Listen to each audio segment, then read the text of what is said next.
ಎಲ್ಲ ಬಾಳೆ ಬೆಳೆಗಾರರಿಗೂ ನಮಸ್ಕಾರಗಳು.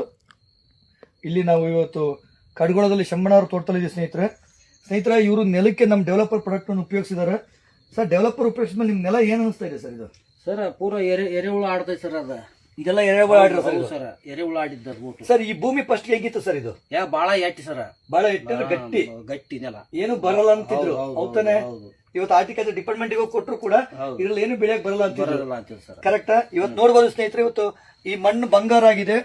ಈಗ ನೀವೇ ನೋಡ್ಬೋದು ಎರೆಹುಳು ಯಾವ ತರ ಇಲ್ಲಿ ಓಡಾಡಿದಾವ ಅಂತ ಹೇಳಿ. ಓಕೆನಾ? ಅದ್ರ ಜೊತೆಗೆ ಗಿಡನೂ ಕೂಡ ಹಂಗೆ ತಾಕತ್ತಾಗಿ ಬಂದಿದೆ. ಸ್ಟೆಮ್ಮು ಕೂಡ ಚೆನ್ನಾಗಿ ಬಂದಿದೆ ಈ ತೋಟದಲ್ಲಿ. ಮತ್ತೆ ಬಾಳೆನೂ ತುಂಬಾ ಚೆನ್ನಾಗಿ ಬಂದಿದೆ. ಮಣ್ಣಿನ ಫಲವತ್ತತೆ ಯಾವಾಗ ಚೆನ್ನಾಗುತ್ತೆ 100% ರಿಸಲ್ಟ್ ಬರುತ್ತೆ. ಮತ್ತೆ ಬಿಳೆ ಬೇರುಗಳು ಕೂಡ ಸ್ನೇಹಿತರು ನೋಡಿ, ರೈತರು ತೆಗೆದು ತೋರಿಸಿದ್ರೆ ಬಿಳೆ ಬೇರುಗಳು ಕೂಡ ಕಾಣಿಸ್ತಾ ಇದಾವೆ. ಮಣ್ಣು ಸ್ಮೂತ್ ಆಗಿದೆ, ಮೆದುವಾಗಿದೆಯಲ್ಲ ಸರ್? ಇದು ಬೇಕು ಸರ್ ರೈತನಿಗೆ. ಯಾವಾಗ ಮಣ್ಣು ಮೆದು ಆಗುತ್ತೆ ಅವಾಗ ತಾನು ಹಾಕುವಂತಹ ಬೆಳೆ ತುಂಬಾ ಸಮೃದ್ಧಿಯಾಗಿ ಬರುತ್ತೆ ಅಂತ ಹೇಳಕ್ ಇಷ್ಟಪಡ್ತೀನಿ. Thank you so much. ಇಲ್ಲಿ ನೋಡಿ ಸರ್,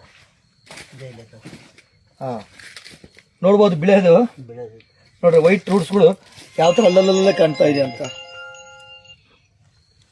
ಅದು ಹೊಲ ತುಂಬಾನು ಐತೆ ಸರ್. ಹೊಲ ತುಂಬಾನು ಹೌದು. ಇಂಥ ಗಡಸು ಮಣ್ಣಾಗೂ ಕೂಡ ಸಮೃದ್ಧಿಯಾಗಿ ಬಂದಿದೆ sir. Okay sir, thank you ಶಮ್ಮಣ್ಣರೇ.